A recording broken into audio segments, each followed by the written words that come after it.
यसद लेपन, जिसको इंग्लिश में बताया है गैल्वेनाइजेशन। क्या होता है? तो लोहे के ऊपर जिंक की परत चढ़ाने की प्रक्रिया जो होती है उसको यसद लेपन कहा जाता है। क्यों चढ़ाई जाती है?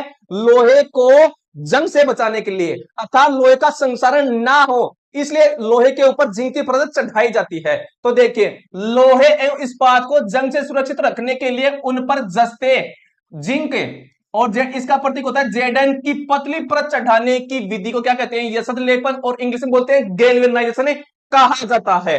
अब बात करते हैं मिश्र धातु, एनोड जिसको कहा जाता है। तो दो या दो से अधिक धातुओं के सैमांगी मिश्रण। तो मिश्र धातु क्या होती है? दो धातुओं का सैमांगी मिश्रण होता है। कई बार क्वेश्चन आया है कि मिश्र धातु विषमांगी मिश्रण, सैमांगी मिश्रण, या फिर दोनों, या फिर इनमें से कोई नहीं। मिश्र धातु या सैमांगी मिश्रण होता है जिसको मिश्र धातु कहते हैं। इसे तैयार करने के लिए पहले मूल धातु को गलित अवस्था में लाया जाता है एवं तत्पश्चात दूसरे तत्वों को एक निश्चित अनुपात में इसमें विलीन किया जाता है। फिर इसे कमरे के ताप पर शीतलीकृत अर्थात ठंडा किया जाता है। इसे मिश्र धातु बन जाती है। अब सुनिए, शुद्ध धातु की अपेक्षा, तो शुद्ध धातु होती है प्योर मेटल होती है, अपेक्षा उसके मिश्र मिश्र धातु की विद्युत चालकता तथा गलना क्या होते हैं? कम होते हैं। अर्थात जो प्योर धातु होती है, प्योर धातु की तुलना में मिश्र धातु की विद्युत चालकता और गलना क्या होगा? कम होगा। जैसे फॉर एग्जांपल मिश्र धातु के, जैसे आपका तांबा और जस्ता हुआ है, अर्थात जो पीतल है, पीतल एक मिश्र धातु है। ये किससे मिलकर होती है? Cu प्लस Zn, अर्थात कॉपर व जिंक का मिश्रण होती है। इसके अलावा देखिए अगली धातु है टीने और आपकी तांबा। तो आपकी एक मिश्र धातु और एक कांसा। कांसा जो होती है ये आपका Cu प्लस Sn, मतलब कॉपर व टिन का मिश्रण है। इसके अलावा एक और आपका क्या?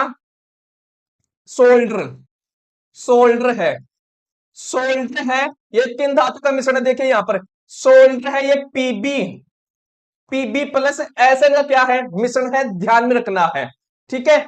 और इस सोल्डर का जो उपयोग है, सोल्डर का उपयोग ये विद्युत तारों की वेल्डिंग के लिए किया जाता है। विद्युत तारों को परस्पर जोड़ने जोड़ने के लिए, वेल्डिंग के लिए किया जाता है इसका उपयोग।